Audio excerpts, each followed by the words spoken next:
بسم اللہ الرحمن الرحیم الحمد للہ رب العالمین الصلاۃ والسلام علی اشرف الانبیاء والمرسلین ابی القاسم محمد و اہل بیت الطیبین الطاہرین المعصومین المظلومین ولعنۃ اللہ علی قوم الظالمین۔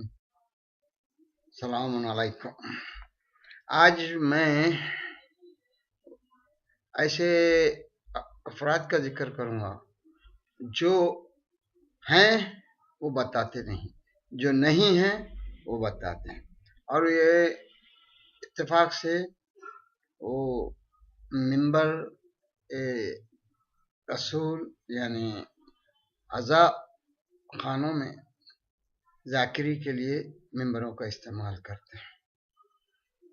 ان کا پہلے ہی جو ہے آج شیعت پہ جو حملے ہو رہے ہیں، ان حملوں میں سے ایک حملہ یہ بھی ہے کہ اندرونی طور سے فتنہ و فساد مچانا اور اس کا نام اصلاح کہنا۔ قرآن میں بھی بتایا کہ جب یہ مفسدین کچھ فساد پھیلاتے ہیں تو ان سے جب کہا جاتا ہے تو وہ تو کرتے ہیں کہ ہم اصلاح کریں۔ ایسے ہی کچھ ذاکرین ہیں اور ان کے کچھ شاگرد ہیں اور یا ان کے ہمنوا ہیں، وہ ممبر پر بیٹھنے کے بعد سب سے پہلے یہ کہتے ہیں کہ دیکھیے کہ ان کے نظریات سے جب ان کو واقف ہو جاتے ہیں تو اس سے پہلے کہ ان کے نظریات سے لوگ ان کے اصلی جڑ کہاں یہ پہچانے، وہ کہتے ہیں کہ دیکھیے میں علماء کا احترام کرتا ہوں، میں تقلید کرتا ہوں، اور میں جو کچھ بھی کہوں گا قرآن اور حدیث سے کہوں گا، اس سے ہٹ کے نہیں کہوں گا۔ اور اس کے بعد بھولے بھالے عوام کو، بھولے بھالے مومنین کو جو ہے بہکاتے ہیں اور اندرونی طور سے علماء کے خلاف ایک سازش کرتے ہیں۔ انہی میں ایک مولانا جو ہیں اپنے آپ کو خطیب اہل بیت کہتے ہیں، خطیب اہل بیت سید عباس ارشاد نقوی صاحب ہیں۔ یہ صاحب نے ایک کتاب لکھی اور اس کتاب کا نام ہے توضیح الاعضا۔ اس میں ابھی چیپٹر ہے کہ مقصد کیا ہے، اعضا کا مقصد کیا ہے۔ انہوں نے اس مقصد کو بیان کرنے کے اندر اپنی ساری کوشش کی ہے کہ مقصد عزاداری کیا ہے یہ بتانے کے لیے انہوں نے صرف گریہ اس کا مقصد ہے یہ بتانا چاہا۔ حالانکہ ان کو یہ مقصد ڈھونڈنے کے لیے کوئی دور جانے کی ضرورت نہیں تھی۔ واقعہ کربلا کا جو خود ہیرو ہے، یعنی حضرت امام حسین علیہ السلام نے جو محمد حنفیہ کو خط لکھا، اس میں آپ نے بتا دیا کہ میرا نہ کہیں فساد میں برپا کرنے کے لیے جا رہا ہوں، نہ جنگ کے لیے جا رہا ہوں، میں امر بالمعروف اور نہی عن المنکر کے لیے جا رہا ہوں۔ یہ ایک اتنا بڑا مسئلہ ہے کہ اگر یہ سمجھ جائے کوئی تو مقصد واقع کربلا سمجھ جائے۔ گریہ، عزاداری، یہ سب جو ہے تو معرفت امام حسین علیہ السلام کے لیے ہے کہ عزاداری سے اس شخصیت کو پہچانے جو اتنا بڑا انقلاب لایا۔ عزاداری اس ذکر کی اور ان کے ذکر کی تکرار ہے جو ہر سال ہوتی ہے، اور دنیا کو یہ بتا دیا جاتا ہے کہ ایک عظیم مقصد کے لیے ایک عظیم انسان نے اپنے گھر بار سب کو لٹا دیا۔ اور گریہ لامحالہ اسی کا اثر ہے، جب ذکر ہوتا ہے تو گریہ ہوتا ہے اور عزاداری کی جاتی ہے۔ عزاداری کی وجہ سے ذکر حسین زندہ ہے، ذکر حسین کی وجہ سے مقصد امام حسین علیہ السلام کا تعارف ہوتا ہے، اور مقصد وہی ہے کہ معرفت امام حسین ہونا اور معرفت حسین سے جو امر بالمعروف اور نہی عن المنکر کی پہچان ہو، اور اس کے ذریعے قرب الہی حاصل کریں۔ کیونکہ ہماری ہر عبادت کو، یہاں تک کہ ہم زیارتیں جو پڑھتے ہیں امام کی، اس سے پہلے یہ نیت کرتے ہیں کہ میں یہ زیارت قربتاً الی اللہ پڑھ رہا ہوں۔